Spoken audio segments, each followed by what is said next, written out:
Hello guys, welcome back to our channel. जैसा कि आपको पता है, हमने 1000 मोस्ट इम्पॉर्टेंट करंट अफेयर की सीरीज़ शुरू की है, जिसके 3 पार्ट ऑलरेडी अपलोड कर दिए गए हैं चैनल पे, और इसका चौथा पार्ट आज लेके आ गए हैं हम। तो चलिए शुरू करते हैं आज के हमारे क्वेश्चंस। तो आज का हमारा पहला क्वेश्चन है कि कौन सा देश 2023 के अंत में अंतरिक्ष मिशन के लिए अपनी पहली महिला अंतरिक्ष यात्री को भेजेगा।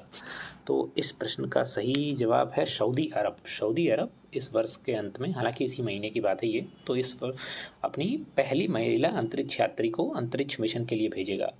तो इनका नाम क्या है, जो अंतरिक्ष पहली महिला अंतरिक्ष यात्री जो सऊदी अरब भेज रहा है, तो इन महिला का नाम है रियानाह बरनावी, और इनके साथ एक पुरुष भी जा रहे हैं, उनका नाम है अली अल करनी। ये दोनों नाम आप लोगों को याद रखने चाहिए। अब बात हो रही है सऊदी अरब की, तो सऊदी अरब की राजधानी है रियाद और सऊदी अरब की मुद्रा है सऊदी रियाल।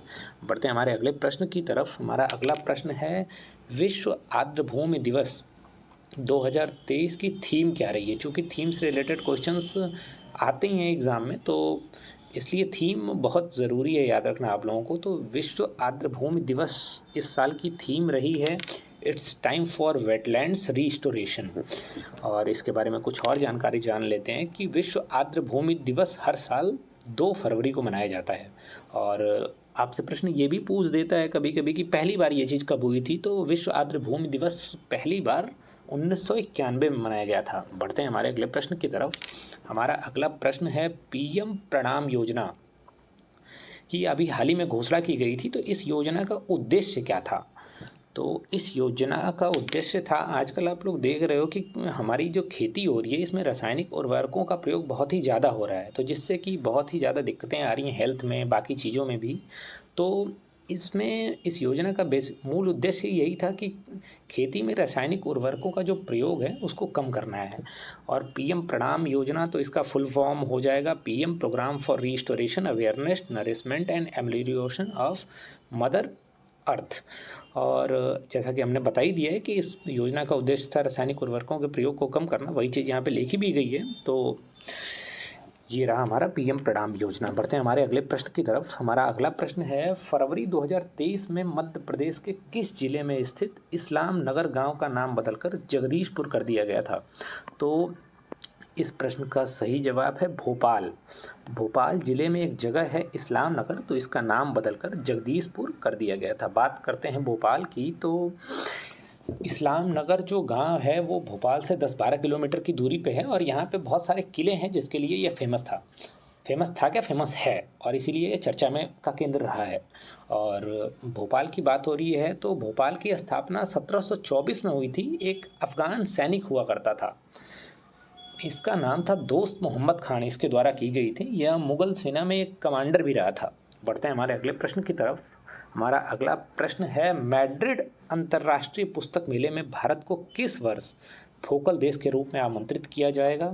तो इस प्रश्न का बिल्कुल सही जवाब है 2025 के लिए भारत को फोकल देश के रूप में आमंत्रित किया जाएगा। इसकी घोषणा किसने की, तो स्पेन के राजदूत हैं जोश मारिया। इन्होंने 2 फरवरी को इस बात की घोषणा की। बात तो ये भी पूछता है कि सबसे पहली चीज़, मतलब ये मेला सबसे पहली बार कब हुआ था, आयोजित हुआ था। तो इस इंटरनेशनल बुक फेयर की शुरुआत हुई थी 1933 में। बढ़ते हैं हमारे अगले प्रश्न की तरफ। हमारा अगला प्रश्न है संयुक्त राज्य अमेरिका यानी यूएसए में लॉस एंजल्स में आयोजित 65वें वार्षिक ग्रैमी पुरस्कारों में तीसरी बार ग्रैमी पुरस्कार किसने जीता है। तो ग्रैमी पुरस्कार तो मतलब सारे ही पेपरों में पूछता है कि ग्रैमी पुरस्कार किसने जीता है। तो 65वें ग्रैमी पुरस्कार के विजेता रहे हैं रिकी केज।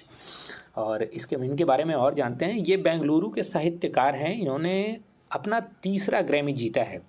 तो और ये भारत के चौथे व्यक्ति हो गए हैं जिन्होंने ग्रैमी जीता है, और 3 बार तो यही जीत चुके हैं। और इन्होंने 2015 में अपना पहला ग्रैमी पुरस्कार जीता था। बढ़ते हैं हमारे अगले प्रश्न की तरफ। हमारा अगला प्रश्न है प्रधानमंत्री शहरी आवास योजना को 2024 तक बढ़ा दिया गया है। यह जो योजना किस वर्ष शुरू की गई थी।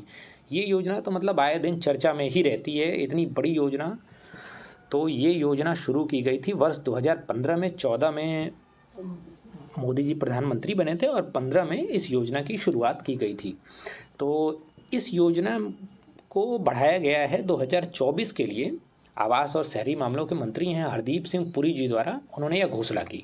और इस योजना का लक्ष्य तो ये रहा था कि 2022 तक जितने भी पात्र लोग हैं जिनको ज़रूरत है, जिनके पास पक्के घर नहीं हैं, उनको पक्का घर उपलब्ध कराना था। हालांकि इस योजना के तहत सरकार ये भी क्लेम करती है कि वो लगभग 1 से सवा करोड़ लोगों को घर दे चुकी है इस योजना के तहत।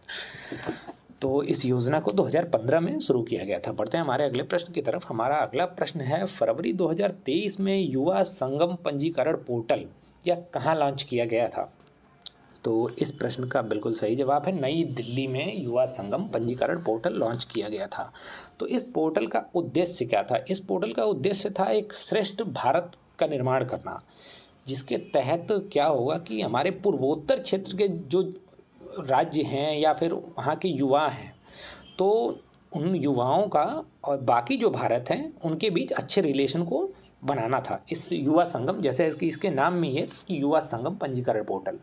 तो इस योजना के तहत 20,000 से अधिक युवा पूरे भारत देश में यात्रा करेंगे और क्रॉस कल्चरल लर्निंग का एक अनूठा अवसर प्रदान करेंगे। इसका मतलब ये है कि जैसे कि आप लोग देखते हो कि हमारे यहाँ का कल्चर, दिल्ली का कल्चर अलग है, उत्तर प्रदेश का कल्चर अलग है, आप ईस्ट में जाओगे तो वहाँ का कल्चर एकदम अलग होता है।